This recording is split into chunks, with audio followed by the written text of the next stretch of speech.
Hi, I'm Connie Moser. Welcome to Nights at the Round Table. I'd like for you to meet my guest, Sheyna Burt. Hi, Sheyna. Hi, Connie. How are you? I'm wonderful. Good. Sheyna, would you like to just tell us a little bit about yourself? I have a nice biography here, You but I'm do. sure it'd be much better if you... You do. Yeah. It's actually a pretty glowing biography of me because I wrote it myself. I know. I love it. am an attorney here in Prince William County, although my office is in Fairfax. I do have clients down here in the county. I represent homeowners associations, condominium associations, and an occasional co-op. Their boards of directors need a lot of help, and so we have a practice where that's what we focus on. And in my free time, I am a violinist, and I'm currently the chair of the Prince William County Arts Council.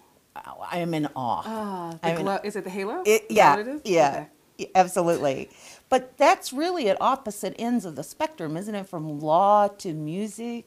You know, it's funny you should say that because when I was sort of the end of my college career down at William & Mary, go Tribe, I went to a musicology conference. One of my teachers sponsored it for us to go, and so we went over to Phoenix, and it was this great time. And so I was a music major when I was down there, and so they said, well, we were at this panel, and the question was, how do you have a successful career as a musician, because, even musicians like to eat. And so I raised my hand and I said, well, I'm thinking about going to law school because I'm really passionate about arguing with people. But I still love music. I want to continue to play. And the panelist, who will remain nameless because I cannot remember it, he actually said, well, he thought it was absolutely laughable. The idea of having a successful musical career, a satisfying one, and still having a law practice. He just thought that was ridiculous. And so I was completely dejected. And it wasn't until I came back to Prince William County to live and found all these local arts avenues that I was like, no, I can totally have a satisfying experience. And so I've been keeping myself off of the streets. That's amazing. Yeah. And so you started your own firm here? I did. We started a firm. I left law school, had a clerkship in Alexandria for 2 years, which is where I met my current law partner. We were both in a teeny tiny office working for the 3 judges in the Circuit Court of Alexandria. So from there, I worked for an insurance defense firm for a while, then started practicing condo and HOA law with a local firm based in Fairfax. And almost 2 years ago, we decided, we could probably do this ourselves. And so we launched our firm. And what made you specialize in condo and HOA law? It's really interesting. Really? It doesn't. Because I have to tell you, yeah. You would be surprised to see how passionate people get about this little piece of earth that belongs to them and all of the insane trouble that they can get themselves into. So, you can be a tax lawyer, and no offense to tax lawyers, but you're dealing with a very specific, narrow thing. When you are a condo or an HOA lawyer, you are responsible for knowing a wide variety of things and reacting to a variety of problems. Some of them are legal. Some of them are governance issues, like as a board member, how do I manage this community when I'm a volunteer and I don't exactly know what I'm doing? And some of them are pure psychology. This person is coming to meetings and I'm pretty sure they're insane. What am I supposed to do about that? So it's just really interesting. I do have some associates. One of the groups that I belong to is a neighborhood leaders group that's sponsored by Prince William County, and we work, non-HOA groups work with HOA groups, and it's a continual, not a battle, but there is some rivalry as to, when you have something that's enforceable, we don't have any choice. And it's always interesting to me to see that how many people don't understand that they're paying a fee to have a law in place and enforced. And yet when someone tries to make them do something, all of a sudden they are, I don't want to do that and you can't make me. We always try to help people understand it in this way. When you decide to purchase a home in a condominium or a homeowners association, you are entering into a contract with the rest of the members of the community. And you're getting benefit from that. So in some communities, for example, that benefit might mean the snow removal is taken care of, or your water and sewage is being handled, or the tot lot is being managed. So you are getting benefits that you would otherwise be responsible for, waste removal. But that involves some sacrifice. And that might mean that the blinds you have in your window must be white and not mother of pearl, or you will have to pay the consequences. And we've had situations like that. I will admit it. I live in a condo association myself. I did not read my own documents carefully enough. I had red curtains, and I was forced to remove them. Wow. And it's an irritation, and you feel like, oh, this is such a small thing. I can't believe they're picking on me about this. But it's part of the contract that I entered into when I decided to live in that community. What kind of recourse do you have if someone is in violation of for example, your curtains? Yes. What recourse does the association have? Well, the association basically, we always recommend that your first effort should be to just sort of talk to whoever the homeowner is, because these aren't your adversaries, these are your neighbors. So usually it's we recommend an informal approach that you should take. Talk to them, say, I don't know if you're aware of this, but Sheyna, your curtains are red and they really have to be white or beige or something like that. When that fails, and it sometimes does, then the more formal response from the association usually has to do with what we would call covenant enforcement.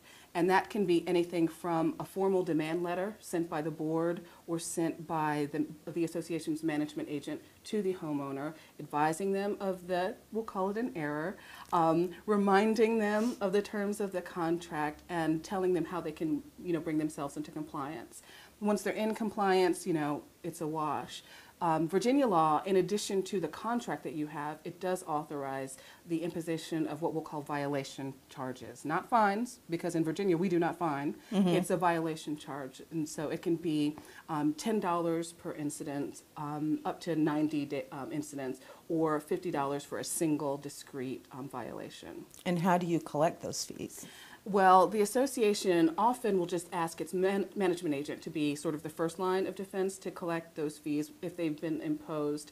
But if that doesn't work, that's where sometimes my office will get involved. I should say, though, that in Virginia, the legislature has been very good about protecting individual homeowners' rights. So if there is a covenant violation that's been alleged by the board, you as a homeowner have an automatic right to a hearing. Now there may be steps you have to take to request it, to let the board know that you want to avail yourself of that right, but you have a right to be heard by the board and to explain your side. And that's often a good time to work it out. Do you have some sort of mediation process in between? Yes. What typically will happen is if you can't sort of mediate it out with the management agent, they are such a good sort of buffer between the association owner and the association board to try to just work it out, because this isn't a money-making venture for the association. No one's trying to retire from this. So it's just about having aesthetic integrity in the community. And so usually if that sort of intermediary doesn't work, if the hearing doesn't take care of it, then we are forced to go to the next step, depending on the severity of the issue. And that can mean taking it to court to either enforce the assessment charge that's been imposed or to get an injunction to require compliance. What would be the result of that? What would happen if they refuse to pay their? It's not a fine. If they violation charge. Yeah, if they refuse to pay that, even after going to court, then what happens? Well, if a judgment is obtained against you, if it's an injunctive relief that we've sought and obtained, then the court basically is requiring you to do whatever it is. So, Sheyna, take down your red curtains. If the court orders charges and those assessments are required to be paid, then what happens is you have a judgment lien that's against you. And people sometimes treat them a little bit lightly, but those liens are serious business. They show up in your credit, so it can be a little devastating, actually, and they can be foreclosed on, which is the F word that no one wants to use, but it is a tool in the association's arsenal. But I guess I'll say that part of what I see as my job as a condo association attorney is to not let it get that far. Because again, we aren't, bitter enemies, we're neighbors, and we have to find a way to live together. And so hopefully our office does a pretty good job of keeping things rational. Well, would you like to talk a little bit about your arts association? Yes. Okay. Yes. That's going to be so much more fun, isn't it? Yeah. It's actually, no, they're both fun. You'd be surprised the charge I get out of a good old-fashioned litigation. But also... Scaring me. Right. You should be very concerned. I'll watch your back. But yes, as the chair of the Arts Council, this is actually my first, fiscal year as the chair of the Arts Council, and it's just amazing. I think we're up to 55 member organizations from the county, and all of us come together with one goal in mind, and that's to make sure that Prince William County has a vibrant art scene and that people know about it. We are in the process of launching a new website for the county, which if it goes the way we're planning, it's going to be sort of one-stop shopping for the arts in the county. So if you are, here, or if you're in Fairfax and you're wondering what's going on, all you have to do is come to our website and look at our calendar, and you'll be able to see what our member organizations are up to. So when you say, did you say 55? 55, yes. 55 groups. They're not all performing arts, or they are? No, that they're not. I tend to sort of default to the performing ones because that's sort of my bias. But no, we have, of course, visual artists, which are our painters, our quilters, our photographers. We also have dance, of course. We have other kinds of performing arts other than the instrumental music that I am engaged in. There's dance, there's choral arts, and we have writers. And I could not be more proud to be able to say that because it's new within the last couple of years. I think for a while we only had individual writers, but now I believe Right by the Rails is going to be a formal member. We talked about them at our last meeting. So it's great. Cindy Brookshire was our guest last week, and she's very excited about the whole thing. Would you mind asking if I ask you about funding, how that works? Sure. And that's actually been the most difficult part of the job that I've taken on. It's not that I'm responsible for funding, it's educating the community about how we are funded. There was a time, I think, when the Arts Council was responsible for doling out grant funds, that sort of thing, to its member organizations. That hasn't been true in several years. There's actually a separate body that is responsible. Our funding comes from the Department of Parks and Recreation, but there's a separate body separate from the Arts Council that's responsible for reviewing grant applications and deciding how that grant money will be divided. I believe that last fiscal year we had something like $193,000 in grant money that went to 21 organizations, and I didn't have a say about any of it. So I have to apply just like everybody else, and it really is, it's an important piece of how we are able to do what we do. But $191,000 divided by 21 groups just seems like it really is. It is. I mean, when you're dealing with nonprofit arts, which is what our members mostly are, probably almost exclusively are, every single dime matters. And so the small amount that you might get, it actually makes a huge difference between my ability for my own orchestra, which is the Old Bridge Chamber Orchestra, to charge just $5 a ticket so that the community can afford to be with us, as opposed to having to charge, $15 or $20, which some of our audience might find prohibitively high. So as part of our grant application, you have to be able to show that you have other sources of funding through donations, through ticket sales, whatever, bake sales, however you get the job done. You need to be able to show that really the community has embraced you and embraced you financially as well. Is there a partnership between the Arts Council and the Hilton Performing Arts Center? There is. Because it seems like a natural, if you perform there, perhaps they get a portion of your ticket sales, or? There are, some of our members have their own individual relationships with the Hilton Performing Arts Center. So the Arts Council, though, our relationship with them is actually an annual event that we have. This will be our third year doing this performance, or I guess I should call it an all-day festival, and it'll be our second year doing that festival at the Hilton Performing Arts Center, and it's called Arts Alive. And so basically, the Hilton donates not just one of their theaters, we get the run of the building.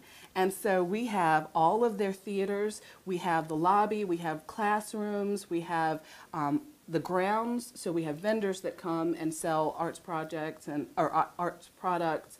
There are arts projects that are hosted for kids.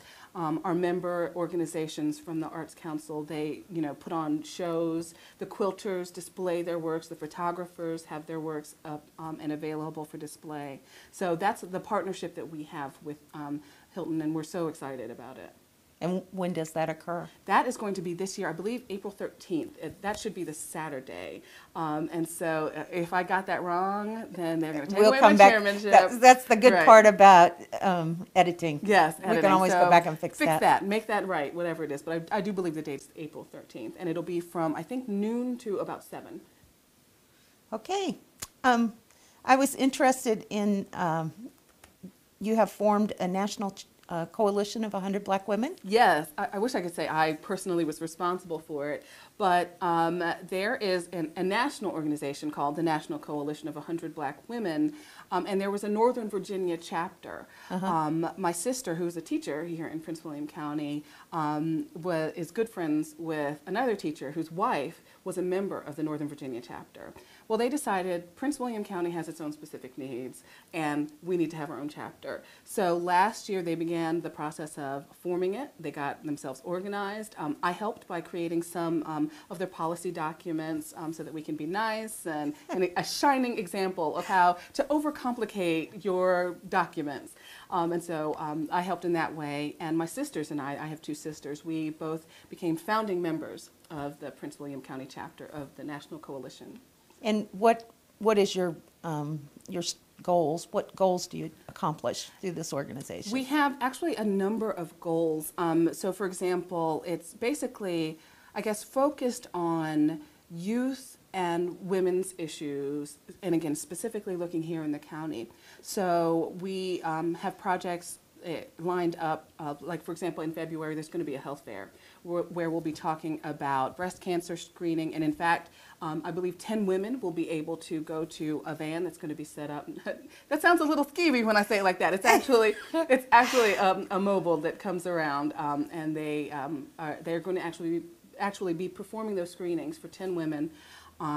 There will be HIV/AIDS testing, and there will be panelists to talk about health issues, anything from heart disease to diabetes to breast cancer. So we have that sort of health focus. We also are, again, interested in children's issues, so things like the STEM and what I would also call STEAM, because I like to insert the arts into that. So we'll be dealing with those issues and putting together projects for that as well. And for children, do you do service projects or? Not so far, but I actually foresee that in our future. I think that the goal is to get a couple of the sort of the larger projects under our belt, to get used to what we have, to do some extra recruiting. We'll have, I think, a membership drive coming up in the next few months, and then we definitely want to expand and just take over the county. I just recently met a lady who is, I believe she's a chair in the Top Ladies of Distinction. Are you competing groups? No, or trust me, there are problems aplenty. So it's not as if we're fighting to be the ones that are responsible. So I think that just like with the arts, just like with my condo association neighborhoods, it's all about partnerships and finding ways to work with each other. So we all are perceiving these needs, and we're all trying to find ways to solve them, working together, not in competition. Okay. Is there anything else you'd like to touch on? Any other topics? This is your big chance. Oh, it's my big chance. Yeah. No, I think that I just want to, I guess, underlying everything that I have talked about today and everything that I'm about, I guess, is community, whether it's community associations and the law that I practice, or the Arts Council, or the coalition. community is a big deal, and I feel driven to sort of take care of home. And so I hope that your viewers will join us in that, whether it's by contacting our firm for law services or participating in Arts Council events or coming to a health fair that the coalition might put on. That's wonderful. Thank you so very much. Thank you, Connie. It was fun. It was fun. Thank you.